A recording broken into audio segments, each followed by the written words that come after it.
오늘 본문은 누가의 시선에서 예수님과 베드로 그리고 야고보와 요한이 만나는 장면이 기록되어 있습니다. 물론 예수님과 베드로의 대화, 예수님과 베드로 사이에 있었던 사건을 중심으로 오늘 본문은 기록이 되어 있고, 다른 복음서도 예수님과 베드로의 만남을 중심으로 사건은 기록이 되어 있습니다. 예수님은 게네사렛 호숫가로 나오셨는데 많은 무리가 따랐고, 예수님은 한 배를 띄워서 강단 삼아서 하나님의 말씀을 선포하십니다. 그런데 그 호숫가에 있었던 어부들은 전날 밤에 허탕치고 그물을 싣고 있었는데, 예수님께서 시몬 베드로에게 깊은 데로 가서 그물 내려서 물고기를 잡으라고 명령하십니다. 베드로는 물고기 잡는 전문가인 어부로서 도저히 따를 수 없는 명령이었지만 말씀에 의지해 순종하기로 결단했고, 그 결과 두 척의 배가 잠길 만큼 많은 물고기를 잡게 됩니다. 본문에서 예수님은 무리들에게 말씀을 전하시는데, 밤이 새도록 그물질을 했지만 허탕을 치고 상한 마음으로 텅 빈 배와 상한 그물을 손질하고 있던 이 베드로의 배를 설교의 단상으로 사용하십니다. 2절과 3절을 보면 호숫가에 배에 두 척이 있는 것을 보시니 어부들은 배에서 나와서 그물을 씻는지라, 예수께서 한 배에 오르시니 그 배는 시몬의 배라, 이렇게 말씀하고 있어요. 두 배가 있었지만 예수님은 시몬의 배를 정하여서 말씀을 가르치는 설교의 단상으로 쓰셨다는 것이죠. 베드로는 배를 내어달라고 하는 예수님의 요청에 자신의 배를 쓰시도록 내어드립니다. 또한 예수님께서 자신의 배를 띄워서 이렇게 말씀을 전하셨기 때문에 베드로 역시 그물 씻는 것을 멈추고 이렇게 예수님의 말씀을 경청할 수밖에 없었을 것입니다. 말씀을 다 전하신 예수님은 베드로에게 배를 내어달라고 하셨던 그 요청에서 한 걸음 더 나아가서 이제는 깊은 곳에 가서 그물을 내리라는 거예요. 4절을 보면 말씀을 마치시고 시몬에게 이르되 깊은 데로 가서 그물을 내려 고기를 잡으라. 여러분, 지금 그물을 내리라고 명령하는 분의 직업은 목수이고요, 그리고 그 명령을 받은 사람의 직업은 베테랑 어부입니다. 뭔가 지금 굉장히 아이러니하고 웃긴 상황이 펼쳐진 거예요.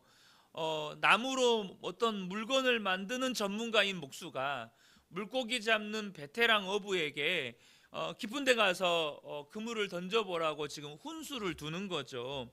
얼마나 웃긴 상황입니까? 그런데 이때 베드로는 무슨 선택을 합니까? 5절에 보면 시몬이 대답하여 이르되 선생님, 우리들이 밤이 새도록 수고하였으되 잡은 것이 없지만은 말씀에 의지하여 내가 그물을 내리리다. 이렇게 예수님의 말씀에 의지하여 그물을 내렸고, 그 결과 그물이 찢어질 만큼, 두 배에 가득 채울 만큼 물고기를 잡았다는 것이죠.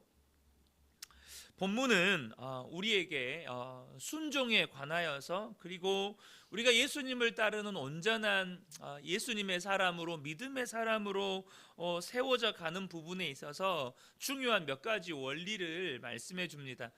사실 새벽에 네 가지 정도로 요약을 했었는데 시간 관계상 다 나누지는 못할 것 같고 두세 가지만 그 원리에 대한 이야기를 나누고 싶습니다. 첫 번째는 뭐냐면, 예수님은 하나님이 당신이 택하신 사람들을 개인적으로 만나주시는 분이시라는 것입니다. 지금 게네사렛 호숫가에는 많은 어부들이 있습니다. 또 예수님의 말씀을 듣기 위해, 혹은 이전에 예수님께서 행하셨던 치유와 놀라운 어떤 기적을 경험하기 위해서 많은 사람들이 지금 몰려 있습니다. 그런데 특별히 예수님은 오늘 이 사건이 베드로를 만나시고, 베드로를 사람을 낚는 어부인 예수님의 제자 삼기 위해서 베드로를 만나 주십니다. 배가 두 대가 있었는데 그 중에 베드로의 배를 설교의 단상으로 사용하셨고, 또 베드로에게 깊은 데로 가서 그물을 내리라고 명령하십니다. 오늘날도 마찬가지입니다. 우리가 많은 분들이, 많은 성도님들이 함께 모여서 예배를 드립니다. 함께 똑같은 찬양을 부르고 똑같은 설교를 듣습니다. 그런데 여러분, 저와 여러분이 기억하셔야 될 것은 그 많은 사람들 가운데 예수님께 베드로를 콕 집어서 베드로를 만나 주신 것처럼 똑같은 설교를 듣고 똑같은 찬양을 부르는데 하나님께서 그 똑같은 찬양, 똑같은 설교가 나에게 특별한 의미로 다가오게 하셔서 은혜 받게 하시고 믿음의 결단과 순종으로 이끄신다는 거예요. 여러분, 많은 성도들이 똑같은 찬양을 부르고 똑같은 설교를 듣는다고 해서 똑같은 은혜를 받는 것이 아니라는 사실을 아셔야 합니다. 여러분, 혹 말씀을 듣다가 여러분 이곳에 계신 모든 분들이 혹은 주일 예배에 더 많은 분들이 함께 모여서 예배를 드리는데 말씀을 듣다가 그 말씀이 나에게 특별한 의미로 다가올 때가 있습니다. 똑같은 설교인데 모든 분들에게 특별한 의미로 다가오지 않습니다. 분명 하나님은 모든 분들에게 은혜 베풀어 주시기를 원하십니다. 그러나 마치 그 말씀이 내 속마음을 다 알고 있는 것처럼 하나님이 내가 지금 일터에서, 가정에서 혹은 누군가의 관계에서 무슨 일이 있었는지, 무슨 대화를 주고받았는지, 무슨 사건이 있었고 무슨 어려움이 있었는지 하나님께서 마치 다 알고 계신다는 듯이 그 말씀 한 구절 한 구절이 나에게 특별한 도전과 특별한 결단과 특별한 위로와 특별하게 내게 새 힘을 주시는 특별한 의미로 다가올 때가 있습니다. 찬양도 마찬가지이죠. 이 말은 무슨 말입니까? 그 많은 사람들 가운데 예수님께서 베드로를 특별하게 만나 주신 것처럼 저와 여러분에게 하나님도 동일한 원리로 우리에게 은혜를 베푸신다는 것입니다. 여러분, 똑같은 말씀을 듣고 우리가 똑같은 찬양을 부르지만 여러분, 하나님 우리를 개인적으로 만나 주십니다. 그 말씀이 우리에게 특별한 은혜로 임하게 만드셔서 그 찬양이 나에게 특별한 의미로 임하게 만드셔서 우리를 만나 주신다는 것이죠. 두 번째는 뭐냐 하면 여러분, 순종은요 말씀을 의지해서 하는 것입니다. 말씀을 의지해서 하는 거예요. 베드로는 밤이 새도록 수고했습니다. 근데 아무것도 잡지 못했어요. 여러분, 보통 이제 물고기들이 밤에 이렇게 물고기를 잡는 이유는 밤에 더 물고기를 잡기 쉬운 것 때문에, 밤에 물고기들이 잡기 더 쉬운 것 때문에 이렇게 밤에 물고기를 잡는데, 그날은 어찌된 일인지 밤이 새도록 그물질을 했지만 한 마리도 못 잡았어요. 그러니까 몸도 지치고 피곤하고 또 배도 고프고 무엇보다도 밤이 새도록 수고했는데 아무것도 잡지 못한 그 허전한 마음 상태, 상한 마음 상태 가운데 있는 것이죠. 무엇보다도 앞서 말씀드렸던 것처럼 지금 베드로에게 깊은 데로 가서 그물을 던져보라고 말씀하신 분의 직업은 목수입니다. 그리고 이 베드로의 직업은 베테랑 어부죠. 여러분, 우리가요 장기를 둘 때 장기에 대해서 장자도 모르는 초등학생이 옆에서 예를 들면 훈수를 들고 있으면 그 초등학생의 훈수를 따르고 싶겠습니까? 여러분, 아닌 거죠. 내가 어떤 분야의 전문가인데 내가 하고 있는 이 일에 대해서 아무것도 모르는 사람이 와가지고 이렇게 해봐라 저렇게 해봐라 하면 사람들은 당장 기분 나빠하고 자존심 상해 할 수 있는 것입니다. 그 사람 말을 따르는 것이 굉장히 자존심 상하는 것이고, 아니 나에게 와서 훈수를 두는 것 자체가 자존심 상하는 것이 될 수 있어요. 그러니까 여러분, 지금요 베드로의 입장에서 보면 인간적으로 봤을 때 순종하지 못할 이유가 너무나도 많다는 것입니다. 순종할 수 없는 이유가 너무 많다는 거예요. 베드로가 처해 있는 상황과 환경을 봐도 그렇고, 자신의 지금 현재의 마음 상태를 봐도 그렇고, 자신의 몸이 지쳐 있는 상태를 봐도 그렇고, 지금 순종할 수 없는 이유는 너무나도 많아요. 그래서 저와 여러분이 하나님의 말씀을 들었을 때 내가 처해 있는 처지와 형편이나 내 마음 상태나 또 내가 나의 어떤 상황과 조건을 따지면 여러분 순종할 수가 없다는 거예요. 그런데 베드로는 순종을 해요. 도대체 어떻게 순종하는 것입니까? 본문에 뭐라고 되어 있습니까? 말씀에 의지해서 순종했다, 이렇게 말씀합니다. 여기서 이 말씀에 의지하여에서 이 의지하여라는 이 헬라어는요, 뭐뭐 위에 혹은 뭐뭐 가까이에라는 뜻입니다. 그러니까 다 쉽게 말해 직역을 하면 말씀 위에 혹은 말씀 가까이에서 순종했다는 거예요. 이 말의 의미는 무엇입니까?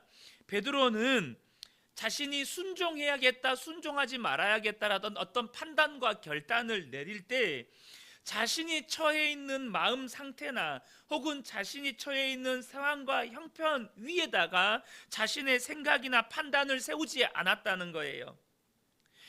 예수님의 말씀 위에다가 자신의 판단과 자신의 생각을 세웠다는 것입니다. 자신의 생각이나 판단을 현재 자신이 처해 있는 마음 상태 혹은 자신의 처지나 형편 가까이에다가 자신의 생각과 판단을 가져다 두지 않았다는 거예요.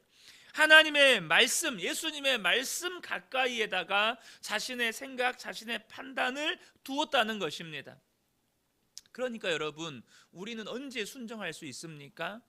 우리가 무언가를 생각하고 무언가를 판단할 때 나의 생각과 나의 판단을 말씀 위에다가 두어야 된다는 겁니다. 그러니까 말씀만 고려하라는 거예요. 말씀만 생각하라는 것입니다. 말씀만 가지고 판단하라는 거예요.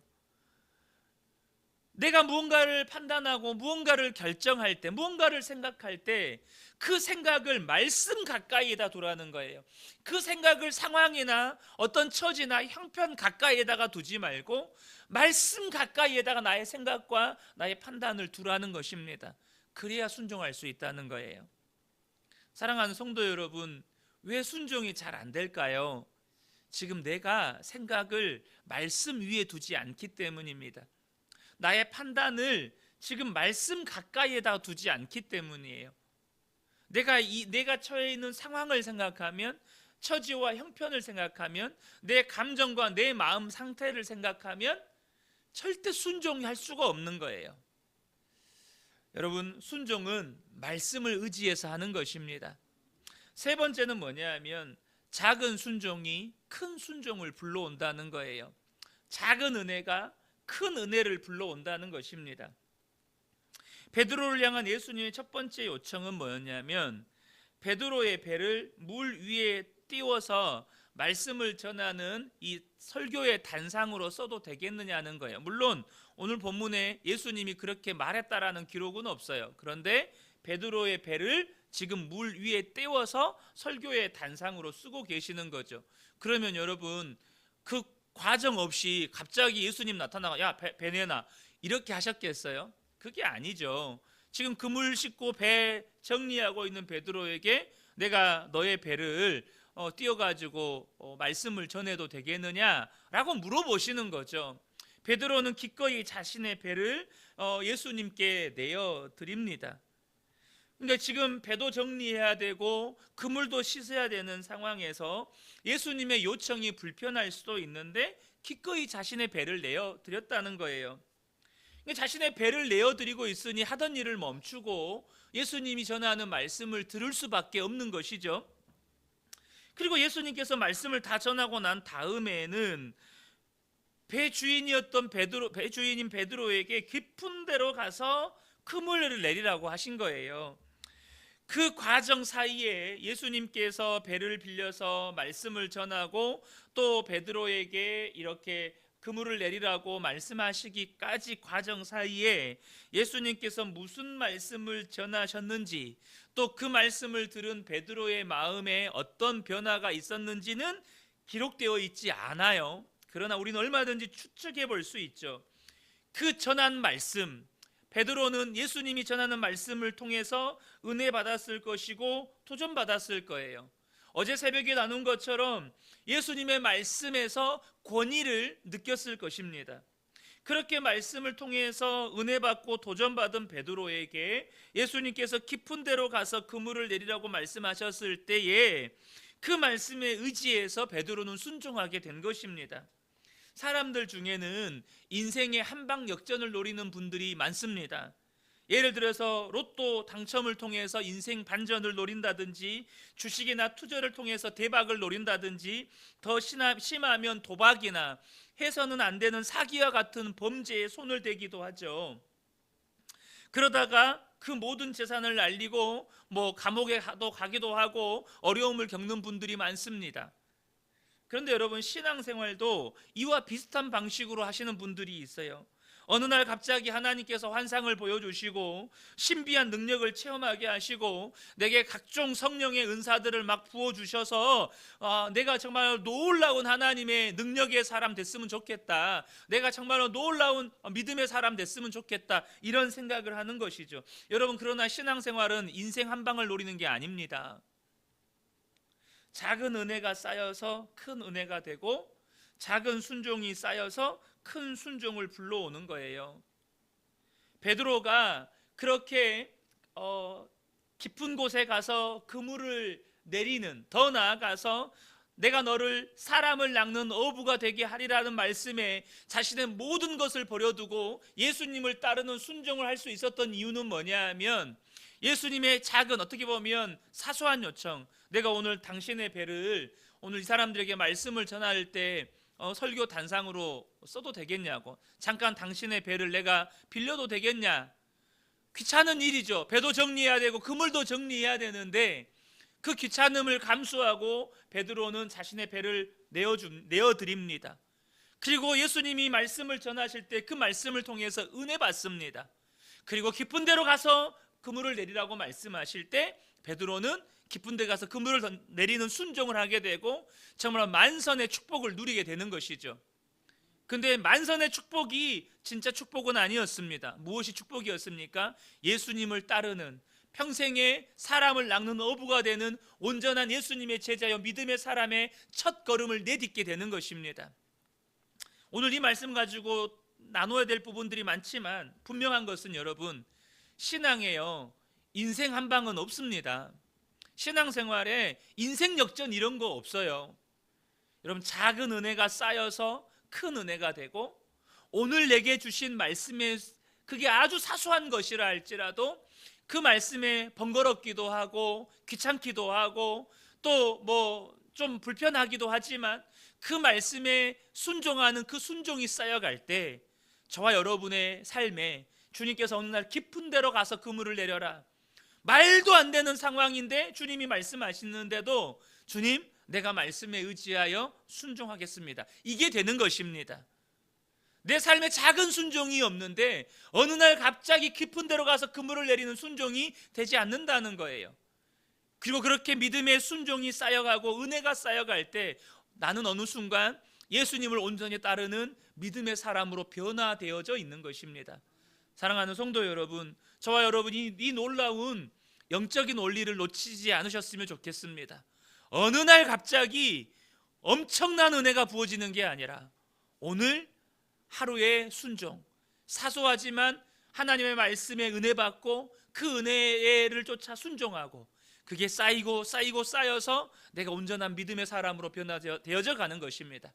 이 새벽에 함께 예배한 우리 모든 성도님들이 그런 온전한 믿음의 사람으로 변화되어져 가기를 예수님의 이름으로 축복합니다.